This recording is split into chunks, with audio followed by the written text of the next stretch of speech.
exactement le nombre qui aurait été nécessité sur son coup. Son mari est pas là. Ah oui. Je vais pas Oui, il y a des trucs qui arrivent. C'est monsieur Ryuko.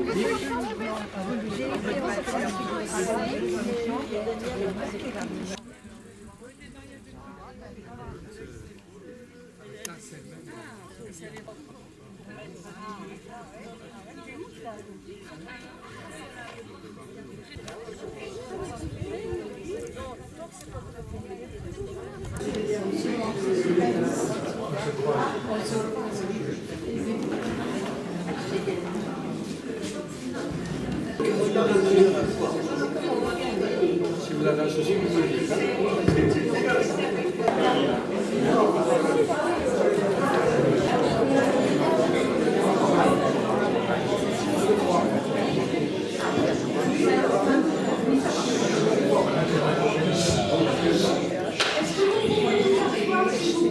Est-ce que vous pouvez vous asseoir, s'il vous plaît?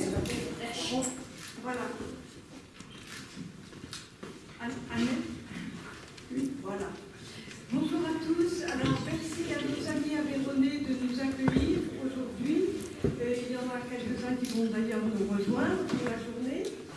Je vous remercie d'être venus nombreux. Vous allez découvrir de belles choses avec nous. Nous sommes accueillis aussi par l'association des Cisterciens en Rouergue, dont M. Thomas Poirot, qui va nous entretenir, fait partie. C'est une association extrêmement active, qui fait beaucoup de choses et qui est très intéressante. Je voulais vous parler de la délégation. Nous avons eu la tristesse de perdre Mme Denis de Nogaret cette année, en février, qui est la maire d'Hugues. Et voilà, nous pensons à elle fortement aujourd'hui. Vous savez que notre activité d'été démarre aujourd'hui, que le 17, nous vous attendons nombreux pour la randonnée organisée autour du lac de Charpal et du truc de Fortunio. C'est familial, ce n'est pas très dur. Vous venez avec vos pique-niques, c'est très convivial. Nous terminons par un goûter et nous allons découvrir un très très joli coin. Après, vous savez que Marie-Philippe de Beauregard et Viviane Bartoli ont beaucoup travaillé pour préparer le voyage à Lyon, 21, 22, 23 septembre.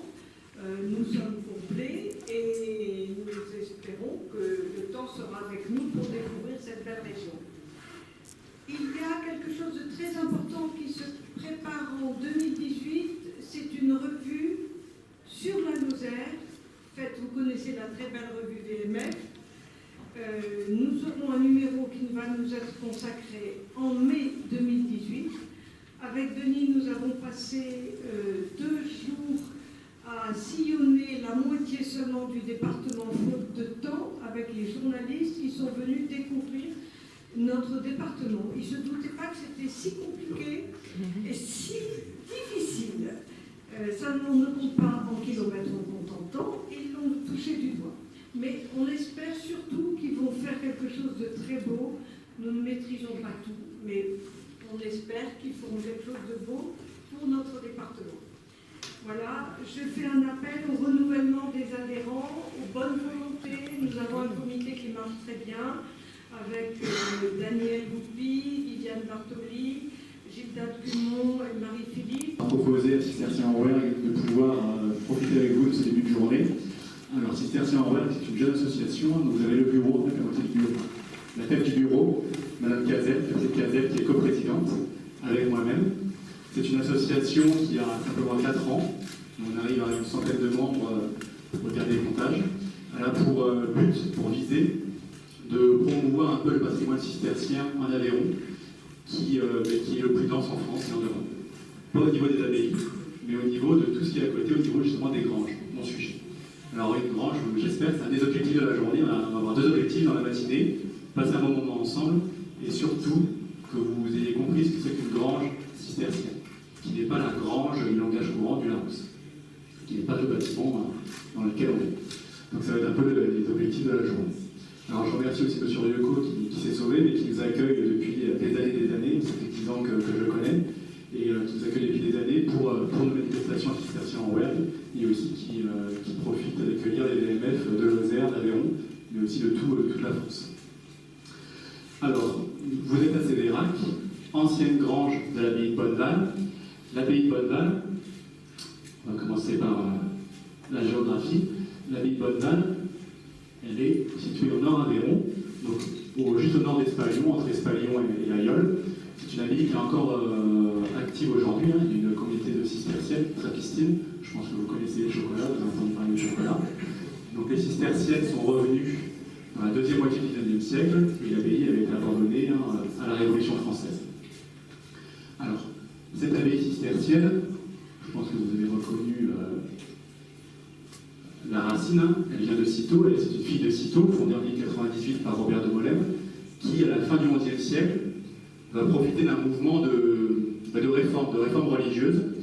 Le mode de vie bénédictin est très très critiqué par les contemporains, donc ceux qu'on appelle les moines noirs, que Bernard de Clairvaux appellera les moines noirs, est très critiqué par les bénédictins, par les autres ordres justement. Avant Bonneval, voilà. C'est une carte du Nord Aveyron. Avant Bonneval n'arrive pas dans un univers vierge. Donc Bonneval en bleu au milieu, on va avoir la présence de Conques, la grande abbaye de Conques en rouge, avec une abbaye de Monial à Troubizou et un prieuré à Perse. Au même moment, on n'a pas les années exactes pour la Prise de Brac et pour les Templiers, mais à peu près dans les années 1140, les ordres militaires vont apparaître aussi dans la région. Donc avec une commanderie templière à Espalion et les hospitaliers qui vont s'installer à Aubrac. Et donc les ordres militaires font partie de ce mouvement de renouvellement monastique en opposition aux bénédictins clunisiens. Le texte de la fondation, selon les traditions et selon les vitas écrites tardivement, ce serait Guillaume de Calmont, évêque de Cahors, qui aurait fondé l'abbaye en 147.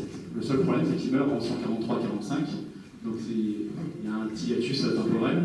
Après, il y a quand même une correspondance, parce que Guillaume de Calmont, même s'il est évêque de Cahors, le château de sa famille, c'est le château de Calmont-d'Olt, qui est juste au-dessus d'Espalion. Donc sa famille possède toutes les terres qui sont autour du Lot, en contrebas d'Espalion de 50 Lot. Le scénario le plus probable, c'est que Guillaume de Calmont, évêque de Cahors, ait fait une demande testamentaire à Pierre II, évêque de Rodez, qui lui va mettre en œuvre cette fondation cistercienne. Et c'est Pierre II qui va aller chercher les moines à Mazin. Les comtes de Rodez, que ce soit Hugues Ier et Hugues II, vont aussi avoir une grande importance dans la fondation de Bonneval et vont donner les premières terres, notamment les premières terres ici à Sévérac, les terres les plus riches. Et on a un personnage qui apparaît dans toutes les chartes. Pierre Bermond d'Anduze. Donc Anduze, c'est dans le Gard, vous connaissez peut-être la Bourbouzeraie d'Anduze. Ce personnage, il apparaît tout le temps. Tout le temps dans les premières chartes, il donne, sa famille donne, et on le retrouve comme moine. Au niveau du Gard, directement Bonneval, qui est en nord Aveyron, vous allez doter de terres très très loin, à 150 km de ses bases. La famille d'Anduze aussi a des terres dans la baie de la Serre. Tout à l'heure, vous allez aller aux Bourrines. À côté des Bourrines, vous avez une rivière qui s'appelle le Cerf, et là, Bonneval est doté dès le début aussi, dans des dotations de la famille d'Anduze. En orange, c'est la famille des Rebelaka et des Sicursis, qui est liée aussi à la famille d'Anduze, par mariage. En vert, on a la famille de Guillaume de Calmont, et la sœur de Guillaume de Calmont a épousé un Anduze. Et après, on va voir sur le cause les premières donations des comtes évêques de Rodez, qui eux ne sont pas liés directement au Calmont-Anduze, mais entre les évêques et les comtes, c'est la même famille, et ils donnent vraiment sur les mêmes terres. C'est pour ça. Et là, je vais commencer à vous parler des granges. Le mot grange, c'est pas un mot que j'ai inventé, ou que les historiens du XXe siècle ou du XIXe siècle ont inventé. C'est un mot latin, c'est un mot des sources. Et donc, ce qui m'a intéressé quand j'ai commencé mes recherches, c'était de savoir ce qu'il y avait derrière ce mot grangia, ou granja avec un J dans la charte occitane. Qu'est-ce qu'il y a derrière ce mot? Quelle réalité l'homme du XIIe siècle, le laïc ou le religieux, mettait derrière ce mot-là? Et c'est un mot qu'on va trouver dans toutes les chartes, qu'on va trouver dans les bulles papales, mais qu'on va aussi trouver dans les actes de pratique. Le paysan qui va donner terre à l'abbaye, il va la donner à la grange. Et le notaire va employer le mot grange. Donc c'est vraiment quelque chose qui était palpable pour eux. C'était pas un mot diplomatique. C'était dans la diplomatie ou dans la chancellerie pontificale, c'était un mot connu, appliqué, utilisé, finalement par les communs, par les contemporains. Donc il y avait une réalité propre.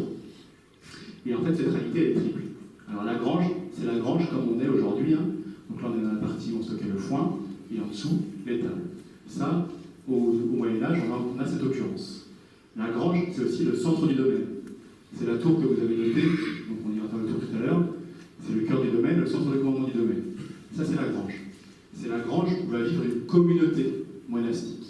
Les cisterciens, au contraire des bénédictins clunisiens, vont baser leur mode de vie sur le travail. Ils doivent travailler et produire ce dont ils ont besoin pour la communauté. Du coup, pour produire ce dont ils ont besoin, ils vont devoir avoir des bâtiments dispersés pour avoir accès aux différentes ressources. Bonneval, Aveyron, c'est dans une vallée assez encaissée. On peut cultiver, mais difficilement. Il y a du raisin, donc on peut faire du vin, on peut faire de l'élevage, mais il manque quand même autre chose. Il manque du sel, il manque de l'huile. Et lui, à l'époque, c'est l'huile d'olive. Donc là, la grange en Gare, elle est très intéressante pour faire remonter l'huile d'olive et le sel, indispensable à l'élevage. Donc Bonneval, et tous les amis cisterciens sont pareils, cherchent dès le départ à construire des domaines qui vont appeler granges pour pouvoir être autosuffisants. Et deuxième bulle, elle protège Bonneval et une grange, la grange de Galinière. Là, ça ne fait pas partie de votre circuit de visite aujourd'hui, c'est juste à côté des Bourrines, c'est la plus grande grange, je vous montrerai une photo après, c'est la plus grande grange au monde, cistercienne. Donc on met le château à l'entrée, non, c'est pas un château. Il faut le penser comme grange. C'est un centre de commandement d'un domaine énorme, qui a donné lieu à une fortification. Alors, vous noterez que la grange de Bonne-Charte, Grandval, ça a disparu. Ils ont essayé dès le début.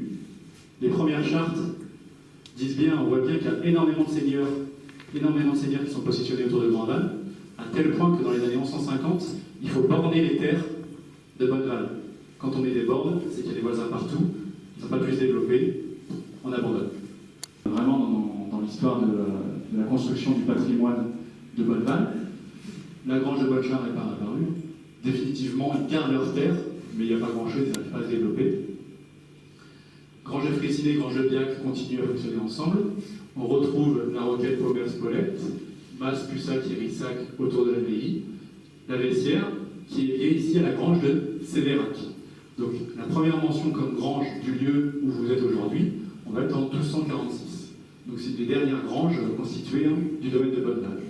Et je passe un petit peu. J'ai accolé au réseau grangier les productions des différentes granges, parce que tout est construit sur une complémentarité. Au-dessus de Montaigu, des raisins, de l'olive, du sel qui va remonter par la Lozère jusqu'aux granges d'Estive, Bonne-Alberte, Bonne-Charte, Fraissinet. Le sel est indispensable sur l'Aubrac pour les troupeaux. Aujourd'hui comme hier, Bonneval n'a pas de grange avicole comme certaines autres abbayes qui sont au bord de la mer. Donc elle va acheter du sel au marché d'Alès, donc au marché gardois, et le faire remonter vers le nord. Ils échangeaient contre leur production, que ce soit du fromage ou des bêtes sur pattes. Quézaguet, à côté de Millau, on va produire du vin et on produit aussi des amandes. Il y a des rentes d'amandes assez importantes, on va même produire du safran.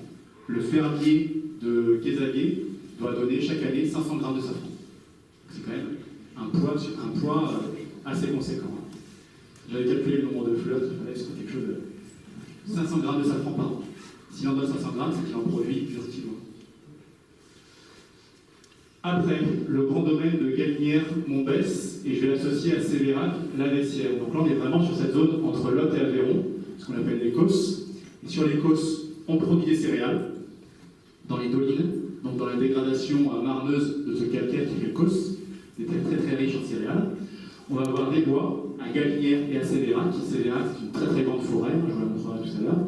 Forêt très importante, reconnue d'intérêt royal, donc protégée à ce titre-là, au XVIIIe siècle. Et des petits moutons bleus, parce que c'est des terres d'hivernage. Les troupeaux descendent l'hiver ici, sur le Causse. Ils passent l'hiver ici. Des troupeaux assez importants. La Vessière, 7e siècle, 2000 bêtes de bétail, 2000 ovins. Si on compte les 4 granges, on va être à 5-6 bêtes. Donc on a des troupeaux assez importants.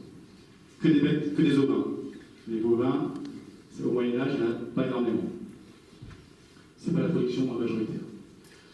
On va aussi avoir des granges d'hivernage juste au-dessus, hein, l'abbaye, à Pussac, La Roquette et Biac. On va retrouver globalement les mêmes productions, l'association au vin et terre à céréales, seigle, avoine, blé traditionnel. Et ces granges-là, elles vont être en lien saisonnier, avec les granges de Bonne-Alberte, Bonne-Charte, Fraissinet, qui sont essentiellement des granges d'estive. C'est des granges de montagne, des granges d'estive. Alors, essentiellement, grange de masse, je vous en remettrai mieux après. C'est la grange qui est située juste à côté de l'abbaye, et elle a un gros avantage, c'est la seule, c'est que la date est marquée dessus. Donc c'est l'abbé Rigal de Gaillac qui l'a fait, et au début, je pense que vous pouvez voir le A, L, 4C, 1 L et 3, 1453. Et cette pierre, avec les armoiries, vous les imaginez, c'est 3 étoiles en chef et un coq, avec ici les armoiries traditionnelles d'une abbaye. C'est les armes de Rigal, de Pierre Rigal. Et Pierre Rigal, il a fait construire ce gros bâtiment que vous voyez ici, donc, qui est son château abbatial, mais qui est aussi une grange à la base. Et cette date, enfin, ce bâtiment daté va nous permettre de dater les autres. Parce que. Hop. Troisième bâtiment construit de la même façon. Et un quatrième, qui malheureusement est un peu plus. A souffert un peu du temps. Voilà, la grange de La Roquette, qui est détruite aujourd'hui, hein, quasiment détruite, mais qui a été construite sur le même modèle. Donc en l'espace de 10 ans, les abbés de Bonneval arrivent à construire 4 granges sur le même modèle. Dans une période où ça va très bien. Arrive à partir de 1800, qui ont voulu embourgeoiser leur maison et la rendre plus confortable dans la création du double escalier, des grandes fenêtres.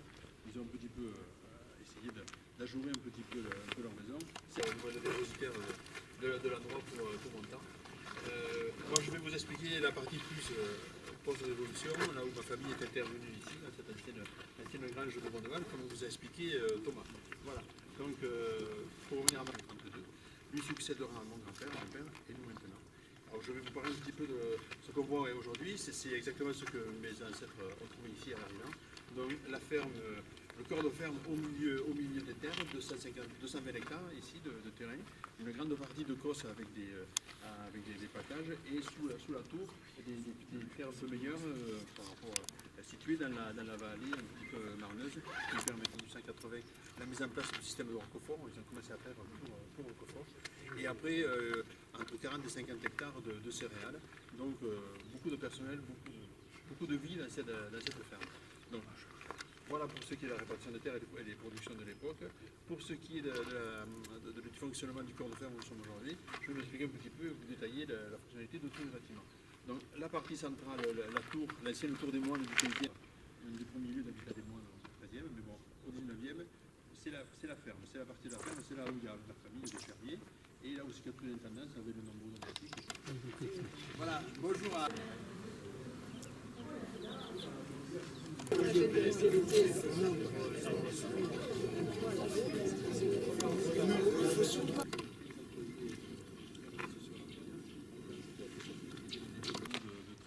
Et la grange au-dessus, en continuant des greniers, deux greniers de l'avoine et du rost, le mélange de blé et de l'avoine qui est au-dessus, le fournil, l'endroit du pain, vous voyez encore la pierre noire, avec le four à côté. En continuant sur la droite, les logements pour le personnel. Beaucoup de personnel logé aussi dans les étables, ce sont les animaux qui leur étaient attribués. Là, il y en avait une partie, c'est une place là-dedans. Sur la droite, en continuant la forge, c'était l'atelier du maître Vallée, on appelait ça ici, qui a âgé, qui a entraîné tous les observatoires, surtout. Au-dessus, le grenier du blé, les deux fermes. C'est des bâtiments qui ont été modifiés, mais là, c'est vraiment le dimanche.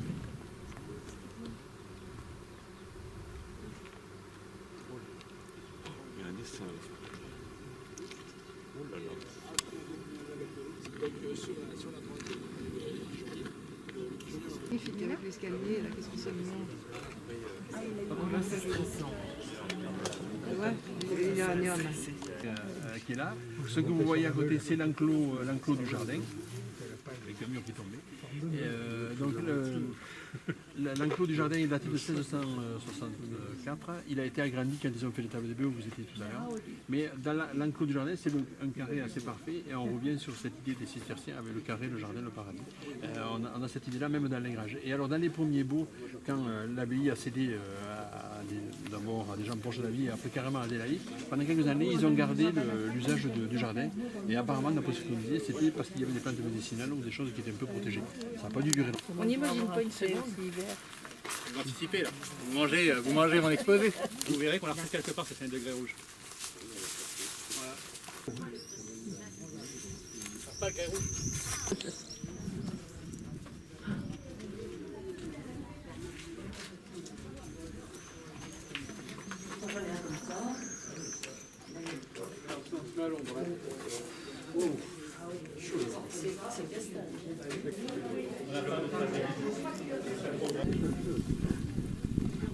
Parce que la fontaine et deux, parce que il y a des montagnes. Sur la transmission.